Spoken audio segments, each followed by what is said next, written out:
इस प्रकार से 13वें कुलकर के बाद फिर 14वें कुलकर नाभिराज का जन्म हुआ। हमने यहां तक आज जान लिया है कि किस तरह से अवसर्पिणी काल में सृष्टि धीरे धीरे आगे बढ़ी और नाभिराज कुलकर तक पहुंची। अब नाभिराज कुलकर क्या व्यवस्था करते हैं और उनके कौन जन्म लेता है और किस तरह वो उपासक संस्कार में जो प्रथम गाथा आ रही है, जहां यह बताया जाएगा कि प्रथम तीर्थंकर आदिनाथ ने धर्म तीर्थ का प्रवर्तन किया, उसकी चर्चा अब हम कल करेंगे। हम उस व्यवस्था तक पहुंच गए हैं जो व्यवस्था हमें सृष्टि क्रम से प्राप्त होती है। अब आदिनाथ का जन्म होगा और वो धर्म तीर्थ का किस तरह से प्रवर्तन करते हैं, इसकी अपन अब चर्चा कल से ग्रंथ के माध्यम से प्रारंभ करेंगे। अभी भी जो चर्चा चल रही है वह सब तीर्थंकर देव की वाणी से ही प्राप्त है, आचार्य भगवंतों के माध्यम से ही हम तक पहुंची है, जिनागम के माध्यम से ही हमने यह सब ज्ञान किया है। यह जीवन हमने अनेकों बार जिया, पर अब जो प्रभु आदिनाथ जीवन हमें बताएंगे, हमें उस जीवन को अपने जीवन में आत्मसात करना है, उस मार्ग को अपने जीवन में प्रकट करना है और अपना जीवन हमें धर्म पूर्वक व्यतीत करना है। आज मैंने यह बात आपको जरूर बताई थी कि अनुकूलता में और सुख में अंतर समझना। साता और सुख दोनों अलग अलग हैं। साता अलग है, सुख अलग है। सुख आत्मा का स्वभाव है, साता पुण्य कर्म का फल है। जो सुपात्र को दान करे नर वह पुण्य महान करे। जो सुपात्र को दान करे नर वह पुण्य महान करे। भोग भूमि को पाता जब नर भव से प्रस्थान करे। बैया वृत्ति से हो बैया वृत्ति से सुख ही सुख पाए रे। जीवन है जीवन है पानी की बूंद कब मिट जाए रे। होनी अनहोनी हो होनी अनहोनी कब क्या घट जाए रे। जीवन है पानी की बूंद कब मिट जाए रे। जीवन है पानी की बूंद कब मिट जाए रे। जय बोलिए खजराट श्री शांतिनाथ भगवान की। सृष्टि का क्रम जानोगे, सृष्टि क्रम पहचानोगे। सृष्टि का क्रम जानोगे, सृष्टि क्रम पहचानोगे। प्रचलित लोक रीतियों को प्रचलित लोक रीतियों को कभी न सम्यक मानोगे। प्रचलित लोक रीतियों को कभी न सम्यक मानोगे। सर्वज्ञ वाणी हो सर्वज्ञ वाणी पर श्रद्धा आए रे। जीवन है पानी की बूंद कब मिट जाए रे। जीवन है पानी की बूंद कब मिट जाए रे। होनी अनहोनी हो होनी अनहोनी कब क्या घट जाए रे। जीवन है पानी की बूंद कब मिट जाए रे। जीवन है पानी की बूंद कब मिट जाए रे। जीवन है पानी की बूंद कब मिट जाए रे।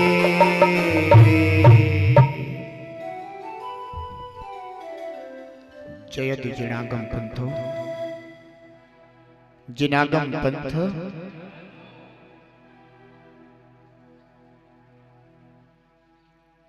तीर्थंकर भगवान की दिव्य ध्वनि जिनागम है और जिनागम में संपूर्ण जगत की वस्तु व्यवस्था प्रभु के द्वारा बताई गई है। हम सभी अज्ञान दशा में हैं, नहीं जानते कि जीवन का क्रम क्या है, सृष्टि का क्रम क्या है। हम नहीं जानते कि कब धर्म का प्रादुर्भाव होता है, यानी प्रवर्तन होता है, कब धर्म विच्छेद हो जाता है। अनेकों प्रश्न हमारे अंदर उत्पन्न होते हैं कि यह लोक क्या है, विश्व क्या है, लोक की व्यवस्था, विश्व की व्यवस्था किस तरह हुआ करती है, इस लोक को संचालित करने वाला कौन है, नियंत्रित करने वाला कौन है, व्यवस्था बनाने वाला कौन है। इन चार गतियों में किस तरह से जीवन चला करता है, क्या इन चारों गतियों की भी कोई व्यवस्था करने वाला है। अनेकों प्रश्न हैं जो अपने अंदर उत्पन्न होते हैं और ऐसा लगता है कि कोई तो इन सब व्यवस्थाओं को संचालित करता होगा, पर सच बात तो यह है कि सृष्टि स्वयं संचालित।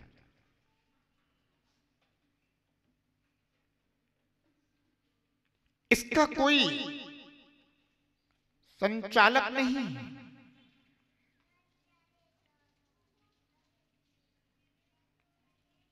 यदि पूछा जाए सूर्य को प्रकाश किसने दिया,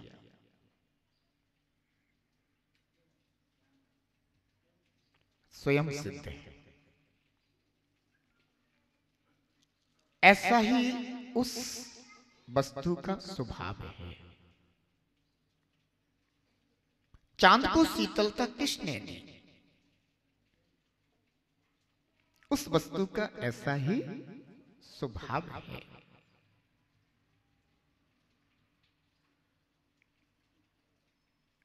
जल को तरलता किसने दी, उस वस्तु का स्वभाव है।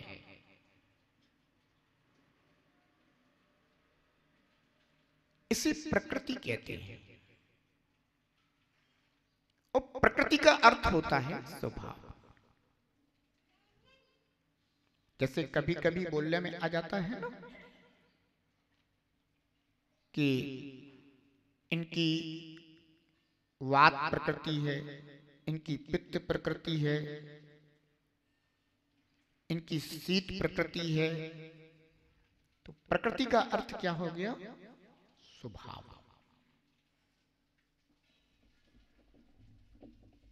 यह लोक का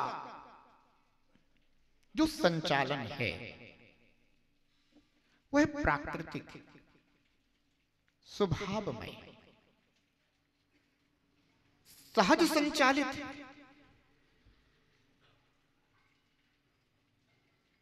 जिसे वस्तु का स्वभाव समझ में आ गया उसे यूं समझ लीजिएगा कि जैन धर्म समझ में आ गया। जिनेंद्र देव की वाणी में स्वभाव की बात है।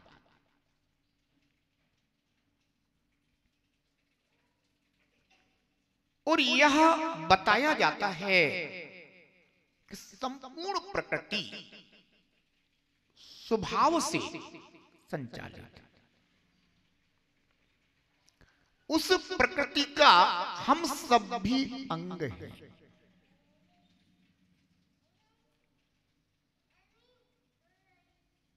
पर हमारी अज्ञान दशा है। अज्ञान दशा होने के कारण हमारे अंदर अनेकों प्रकार की जिज्ञासाएं पैदा होती हैं।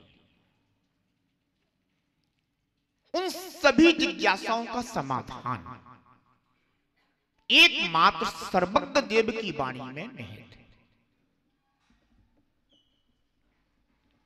क्योंकि जो लोक अलोक का ज्ञाता है, लोक अलोक को जानने वाला है, और जिनके ज्ञान में समस्त द्रव्यों के गुण पर्याय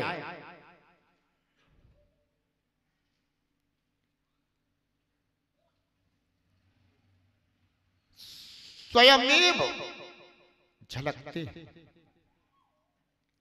ऐसे सर्वज्ञ देव ही इस संपूर्ण लोक की व्यवस्था को बता सकते हैं। तो सर्वज्ञ देव की वाणी में हमारे सब प्रश्नों का समाधान है।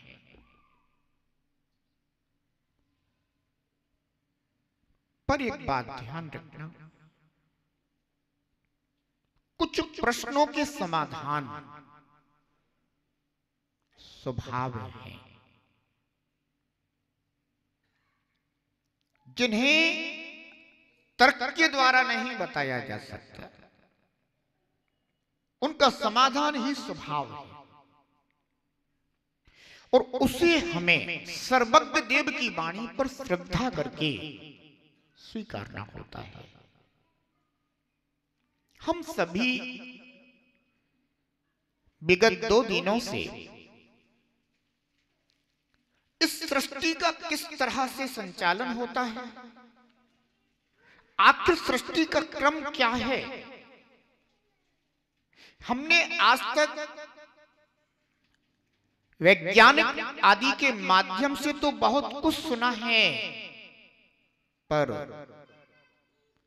परम वैज्ञानिक भगवान महावीर की वाणी में क्या आया है उसे हम जानने का प्रयास कर रहे हैं।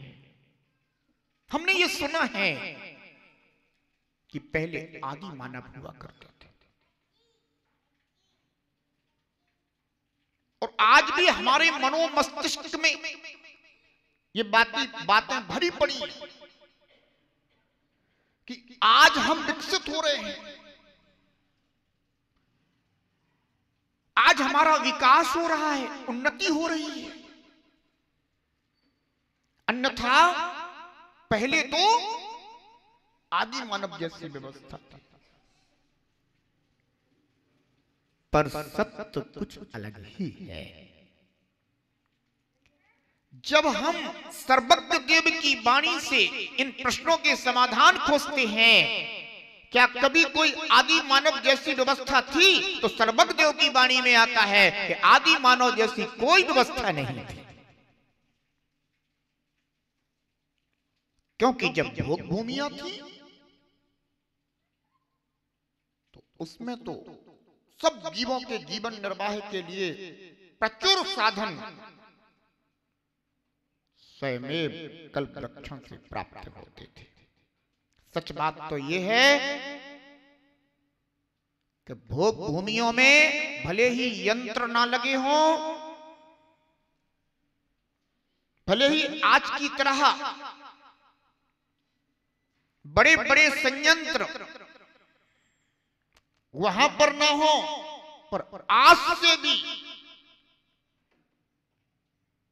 कई गुनी सुंदर व्यवस्थाएं उस भोग भूमि के काल में थी।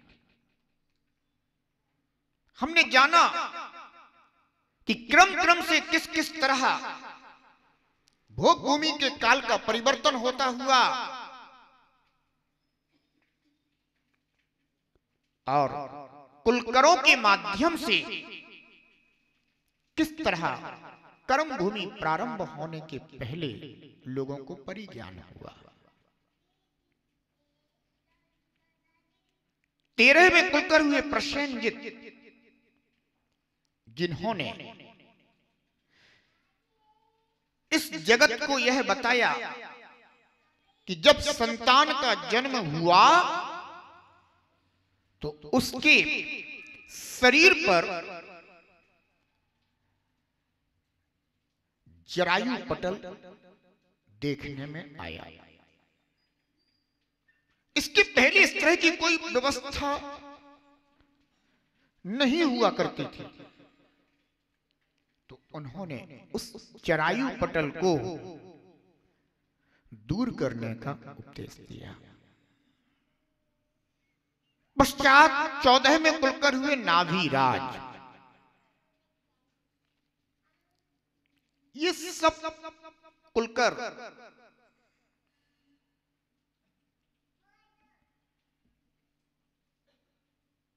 पूर्व भवों में विदेश क्षेत्र में राजकुल में राजकुमार थे और इन सभी कुलकरों ने वहां पूर्व में मनुष्य आयु का बंध कर लिया, पश्चात सम्यक दर्शन, व्रत आदि को धारण किया, जिसके फलस्वरूप मनुष्य आयु का बंद होने के कारण वे भोग भूमि में कुलकर के रूप में पैदा हुए। तो ये जो कुलकर थे कोई सामान्य नहीं थे, बहुत विशिष्ट ज्ञान को भी धारण करने वाले थे। 14वें कुलकर नाभिराज, जिनके समय में जब संतान का जन्म हुआ तो नाभि नाल उन्हें काफी लंबा दिखाई दिया। बड़ा आश्चर्य हुआ कि ये क्या हो रहा है, ये क्या चीज है, हमें इसका क्या करना चाहिए। तो वे सभी नाभिराज कुलकर के समक्ष पहुंचे और उन्होंने उन भोग भूमिज मनुष्यों के लिए नाभि नाल हटाने का उपदेश किया।